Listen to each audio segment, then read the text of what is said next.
Hello, everyone, and welcome to the coaching series. We're on lesson 2 of the concept of overload. This talks about ideal training and how to avoid overtraining.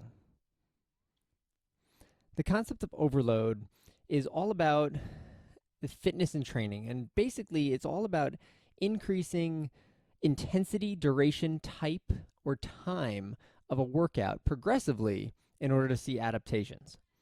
So these adaptations improve endurance, strength, as well as muscle size. In the concept of overload, we're going to take a situation for you to imagine. I want you to imagine to a fitness scale of 1 to 100. 1 is a couch potato of 50 years, and 100 is a professional endurance athlete. Your start of workout level is 60. All right, so we'll take that situation right now. You complete a 30-minute cycling warm-up. You do 5 sets of 80% of 1 rep max on the bench press with 3 minutes rest. You do 5 by 400-meter running sprints with 5-minute rest in between. And then you do 2 by 400-yard swimming intervals at a tempo pace with 60 seconds rest between the two. And then you do a 15-minute cycling cooldown. So that is your workout for the day. What will your fitness level be after your workout? Your fitness level will be lower after your workout, lower than 60, lower than your baseline after a workout. And this is all because you fatigue after a workout.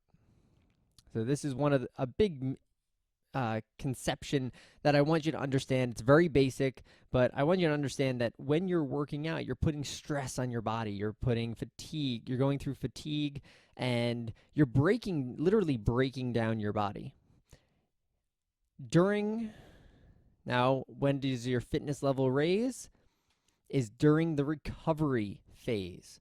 So it's not about the workout that you get stronger. It's during recovery that you get stronger.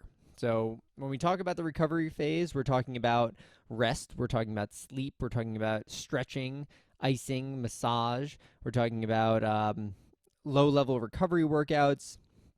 All right, we're talking about good nutrition, both workout nutrition as well as lifestyle nutrition. So when we're talking about increasing fitness level, it's not about working out. It's about recovery. That's how you gain strength. That's how you gain endurance. That's how you get stronger, faster. That's how you can jump higher, is during the recovery phase, not during the workout. The workout is just the stimulus for your body to recover. So we're going to go over the overload phases. We have overload. We're going to go into detraining, overtraining phase 1, and overtraining phase 2. Overload, as you can see here, each one of these arrows is a workout. So your initial performance, your baseline measure is right here. All right. On the y-axis is your fitness level. On the x-axis is time. So your initial performance, you start doing a workout, you do a workout, your fitness level decreases. At this bottom point, this is the end of your workout. At this bottom point, this is where you start rest and recovery. So this is sleep, this is good nutrition, this is stretching, massage, increasing blood flow slowly. All right, all of those things, that's taking down the stress that you have on your lifestyle. All right, that is the recovery phase right here. So we have the initial performance, there's your workout ends, and then you start recovering. Hopefully, your body will stimulate and go above the strength, endurance, and performance that it did before. That's what we're hoping. And then you can see it kind of tops off. That's the ideal location to do the next workout. Next workout happens, you fatigue, rest and recover, and it goes above the line it did before. Same thing, it tops out, starts leveling off, you do the next workout, you fatigue, and you get the picture. So slowly, ever so slowly, your fitness level improves. This is not a one-shot thing. So when I talk about consistency, when I talk about that it's better to work out and move your body 6 to 7 days a week rather than one really hard workout in a week and then doing nothing the rest of the day, that is what we're talking about. This is all about consistency for your body to take that adaptation. You need to put slight stimuluses every single day, and your body will rest and recover. Now, in terms of one of those stimuluses, one of those workouts, this is how it breaks down. So we have, these are all the different training loads and how they affect the body. So you put the stimulus down. Training too easy, that's the first one here. That's this longer dotted line. So training too easy, your fatigue level doesn't go down as much, and then you start improving. The improving line is not that steep. The recovery line is not that steep. You have something called overcompensation, which occurs with recovery. And that overcompensation is where you want to do that next workout. So right here is where you want to do that next workout. You can see my cursor, all right? So this long dotted line is that training is too easy line. Then you have ideal training, all right? So you fatigue a bit, and then you overcompensate. That is training, right? We want to do that over and over again. And then you have this training is too hard. So you fatigue quite a bit. This is when you're putting loads of stress in your body. You stay up until 2 or 3 in the morning, and you do that multiple times in a row. You're not getting good nutrition. You're eating a lot of sugar. You're eating a lot of junk. You're training way too hard. And what happens is your body just doesn't adapt anymore and stimulate anymore to really overcompensate. So you lose that compensation that occurs during training when you train too hard. This is actually called overtraining phase 2 down here. So that's the effect of overtraining stage 2, phase 2 down here. So this is what we want to shoot for, where a workout is hard enough, your body stimulates, it compensates, and then it overcompensates and becomes stronger than it did before. At this line, you can see this is where you do that next workout, all right, when it starts leveling off, when your fitness level starts leveling off. So I'm actually going to go up 1. All right, so you can see here your fitness level goes above, it starts leveling off. That's where you do the next workout. Same thing here, same thing here. Whereas here, you want to do the next workout right here. And if you wait, that is something called detraining. So you start detraining and taking too much rest in between each workout. All right, so that's after you get overcompensation, you start decreasing.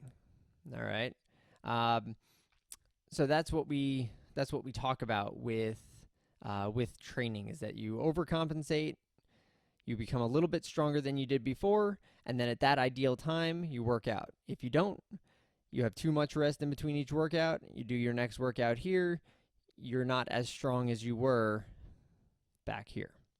All right, so that is the concept of overload as well as detraining. Then we talk about overtraining phase 1 and phase 2, or also known as stage 1 and stage 2. All right. This is where you might get into trouble. Now, there's 2 different portions. Phase 1, we're going to talk about phase 1 right now, which is depicted. So right now, phase 1 is depicted, where you do a workout and you take too little rest in between each workout. So you do a workout, you finish the workout here, you start rest and recovery, your body's compensating for the damage you've done, and then you do another, then you do another workout. And then you fatigue, you start rest and recovery right here, and then you do another workout. And then you fatigue, training 3, and then you do another work, and then you start resting and recovery, and then you do another workout, start rest and recovery. This right here is called overtraining phase 1, which is not necessarily a bad thing. Overtraining phase 1, stage 1, does come into effect when you're doing something called a crash week, where you do 4 days of really intense exercise and then you take 10 days of recovery. And so this is planned into a training plan, and that's okay. If you haven't done any physical activity in a long time and you just get back into the gym, those first 2 weeks that you go through training at the gym, when you're really sore and everything's just kind of happening and you're trying to get back into it, you're usually in overtraining phase 1. And that's okay. All right.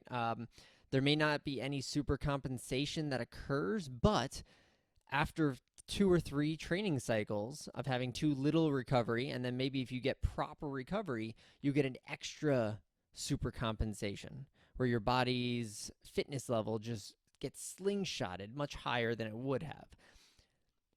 The risk to this is this arrow, overtraining. So this arrow right here, overtraining may occur. When you're going into overtraining phase 1, you have a much higher risk of going into overtraining phase 2. And overtraining phase 2 is a body or a mental depression. And what occurs here is that instead of super compensating and recovering, your body just doesn't compensate at all. You have no motivation, you have no gusto, you can't push yourself, you really can't do the workout properly. And once you do your training, you may not be even able to fatigue that much because you already are so fatigued, in which case your body barely recovers and it just kind of stays on this flat line that occurs, and you don't compensate and you don't recover. And so that's something that we want to understand is overtraining stage 2 is something we want to avoid at all costs. We do not want to go into overtraining stage 2. College students, during final exam weeks, they go into overtraining phase 2 with the amount of stress that they put themselves under. Other people who are doing projects for companies, who are working 100 hours a week to get it done, staying up at all hours trying to get things done, they go into overtraining stage 2. So you have this occurrence happen at certain phases of their lives, and sometimes we take that choice, and we have that choice. But generally speaking, we don't want to go into overtraining phase 2. So what happens, again, just a summary, phase 1, overtraining phase 1, is where you're taking too little rest in between each workout. Eventually, if you give yourself proper rest, your body will supercompensate and be slingshotted in terms of how much fitness you'll gain. But if you go too far and you go into overtraining stage 2, you will lose that recovery aspect. You'll lose to where your body can't recover and can't feel good, which is something that we want to avoid.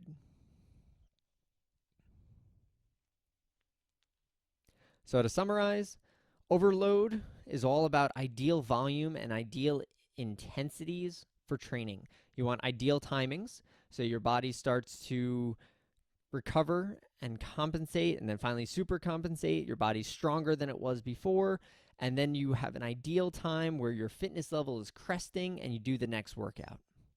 Now, if you take too much rest between that next workout, you're going into detraining. So this is too much rest between workouts, where you just kind of, you wait a day, you wait 2 days or 3 days, and so that fitness that you gained starts leveling off and starts declining. Then you have overtraining phase 1, which is too little rest in between workouts. Can be a useful tool for something called crash weeks and for being able to push yourself back into a routine, gym routine or fitness routine, except for overtraining phase 1 does present itself a much higher risk to push yourself into overtraining phase 2. You have to understand that you can't get to phase 2 without going through phase 1. So in phase 2, your body starts shutting down due to stress and does not supercompensate when you work out. So there's no performance gains, there's no strength gains, and you get into this body or mental depression. So thank you for watching the concept of overload. It's a great basic concept to understand, and it's a great way for you to be able to visualize what's happening when you train. What are you doing when you're working out? How much time should you work out, or how much time should you recover in between workouts? How much is too little? How much is too much? When we talk about overtraining phase 1, when we talk about detraining, it's all different for everyone. So a professional athlete may do two to three workouts every single day, whereas someone who's just starting at the gym may have to do one workout every other day. And for every person, we have to understand that. So this is just a concept to be able to give you a visual, and I challenge you to think about this. Think about detraining, overload. Think about stimulus, think about fatigue, think about your rest and recovery, think about your body in graph form when you're going through your training. And that will help you and be motivated throughout your training. So thank you for joining in.